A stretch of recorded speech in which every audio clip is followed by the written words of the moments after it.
So, Vivekananda, he went to Ramakrishna and asked, "Can you prove there is God?" Ramakrishna asked, "Do you have the courage?" He hesitated for a moment and he said, "Yes, I want to see." And when he came out, all his questions had completely evaporated.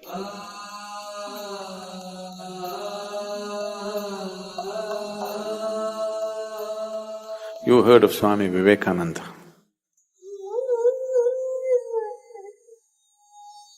For those of you who do not know, Vivekananda was the first yogi who came to United States of America in 1893, Chicago.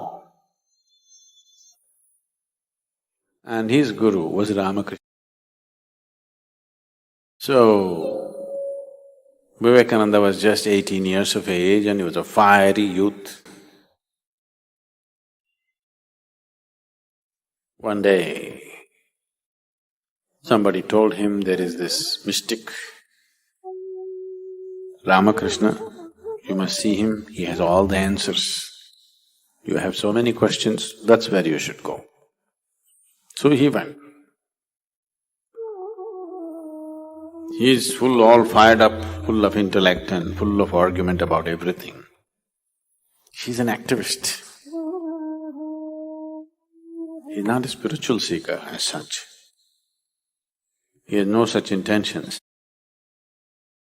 Only thing is, he has questions. He's not a conscious seeker yet. He's more like an activist. He's going every place to demolish all the mumbo-jumbo that's going on around him. So he went to Ramakrishna and asked, "What is this all the time you're talking God, God? Can you prove there is God?" Ramakrishna said, "Well, I am the proof."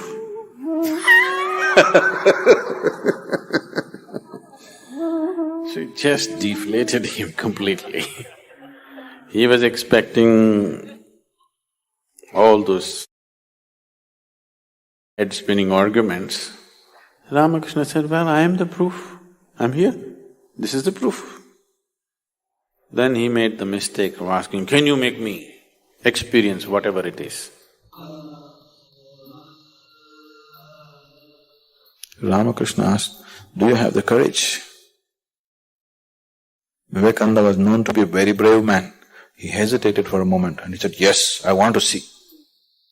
Ramakrishna just took his foot and put it on his chest. And Vivekananda did not get up from a samadhi state for hours.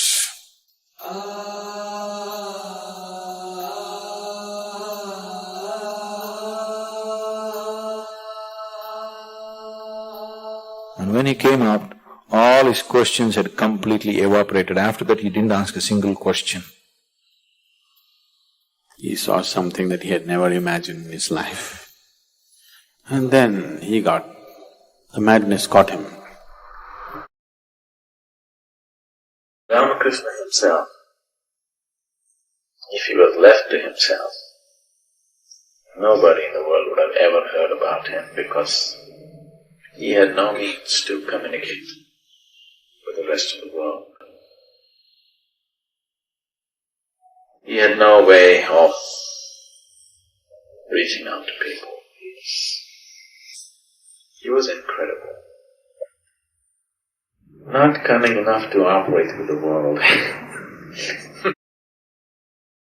Does not have the necessary will to do anything with the world.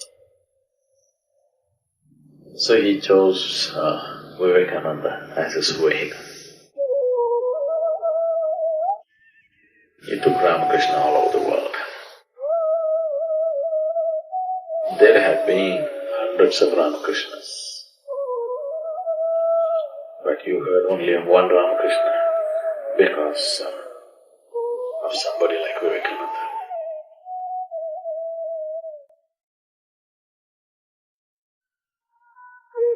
In almost every Indian home, generally this picture is there, Hindu monk picture. Everybody thinks Vivekananda is the inspiration, He inspired a whole generation of people. He continues to inspire millions of people even today because he was such a fiery human being. Whatever he spoke and whatever he did, in a short span of his life, he died very young at the age of 32. But in that short span, he set fire to a lot of people and created a major institution which is worldwide even today. The Ramakrishna mission is almost everywhere in the world. When I went to Dakshineshwar in Calcutta,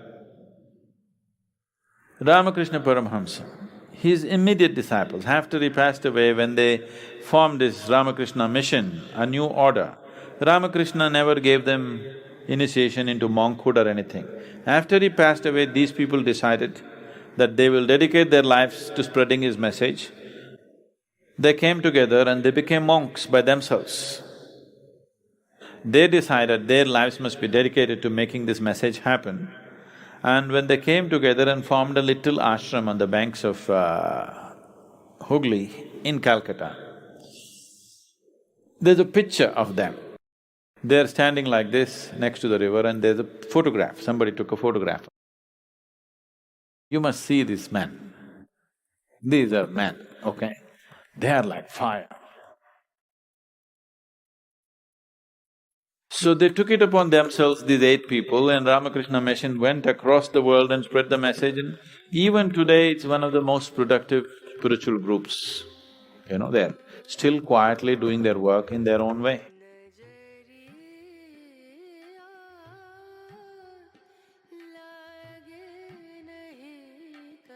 Certain of the drugs we give patients, they report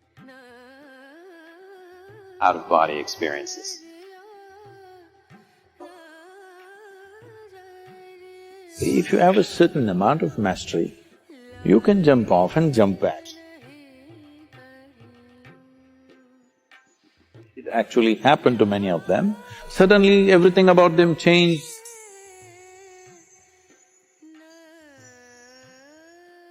If you settle down into shunya meditation, it's actually death.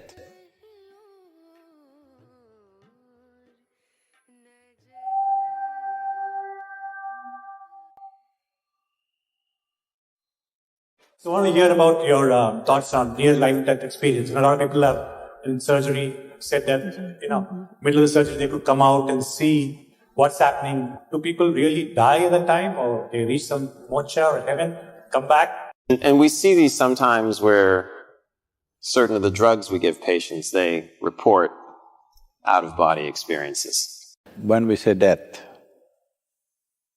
the definition of death on one level is you lost your body. That's what that is. So, let's not go into other areas, they'll get you into very fuzzy places. About near-death experience, what is being referred to as meditation? We have a certain type of meditation called shunya. That means shunya literally translates as emptiness. That's not the right translation, but there's no appropriate word in English. So, it's emptiness or nothingness. So if you settle down into shunya meditation, it's not near death, it's actually death, but conscious death. Suppose you're riding a bicycle, you are a new rider with little balance, so you will go like this. Some other kid is riding, he'll leave his hands free and whistle and look here, look there and ride and do all kinds of things, stand up on the handlebar and turn around, jump, all this. Why? It's a certain mastery, certain balance and mastery. Now, you can jump off the cycle and again jump back and do all these things. Similarly with your body, if you have a certain amount of mastery, you can jump off and jump back quite effortlessly. Now it is happening accidentally because of some medication, or for many people during 60s, 70s, the LSD time, there were a whole lot of people talking about this thing, sir, it's your time. It was your time. Metaphorically. So, a whole lot of people talking about this, and it really happened to them.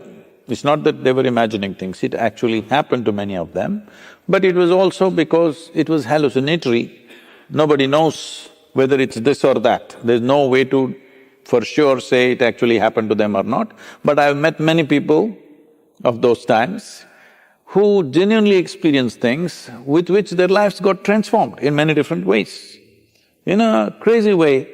But suddenly everything about them changed simply because somewhere they perceived this… you can yo-yo this body a little bit if you wish, it's not a permanent thing. Just that little awareness changed the way they perceive life and they behave and they do things in their life. I'm not really looked at any of the thing, but some people have told me, some popular books, they were saying they see angels and there's a tunnel going. See, one thing is, you must understand, when somebody is going on the surgery table, the doctors may be confident, the patient always fears that he may die. Hello?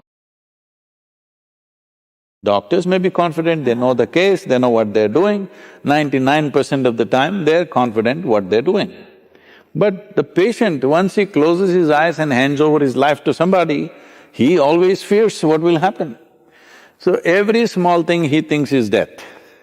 It happens to people. If you put a gun to somebody's head and just shoot and miss them or it's a blank, they almost died. Near-death experience, they'll blank out for some time and then they come back. They really think they went away and they came back. And they saw the scene also from the top, because that's because of the Hollywood. So, human mind is capable of creating many dimensions of experiences. It need not be construed as death, it's life. In reality, there is no such thing as death. It's life, life and life alone, moving from one dimension to another dimension to another. So if I lose one dimension, it looks like that is dead. Right now, it is a medical fact that they say approximately every fortnight, you're losing 7 kilograms of your existing body and something new has come in 1 fortnight. Whatever your weight, you must just calculate in how many fortnights you're completely lost. Everything that you have in your body is being lost continuously and something else is coming in. But you don't experience as that every meal and every day you empty your bowels, you must experience it as near death. But that doesn't happen to you. But this happens to you because there is some disengagement in your experience, particularly because of anesthetic impact. The disengagement with various faculties that you're normally used to suddenly makes you feel you're dead. Nobody died. It's a completely wrong perception. Yes, every moment of your life, if you are willing, if you are not entangled with situations and your own thoughts and emotions, there are many things you can perceive right here. Right here, sitting here, you can look at your life from there, okay? This is not near death, this is life. But because, as I said, loss of faculties works out well for a lot of people, unfortunately. It's not a good thing. This happened. A man met a close friend of his that he knew very well when they were in the university together, after 25 years break. So he invited home for dinner, he went, and being an Indian household, the wife was serving and these two men were eating. And every time he wanted to ask for something from his wife, he said, my honey, my sweetie pie, my boo-boo-boo, my coco-coo, my bulbul, and whatever else, your Tamil, so my tangam and my chuchu, all those things. So after the dinner was over, the friend was leaving and he said, you are having an amazing life, aren't you? I'm married with my wife for 15 years, we can't even look at each other's face. The way, the endearments you're showering upon your wife is truly fantastic. I said, what are you talking about? He said, you called her bulbul, you called her tangam, you called her this. I said, oh man, I forgot her name 7 years ago.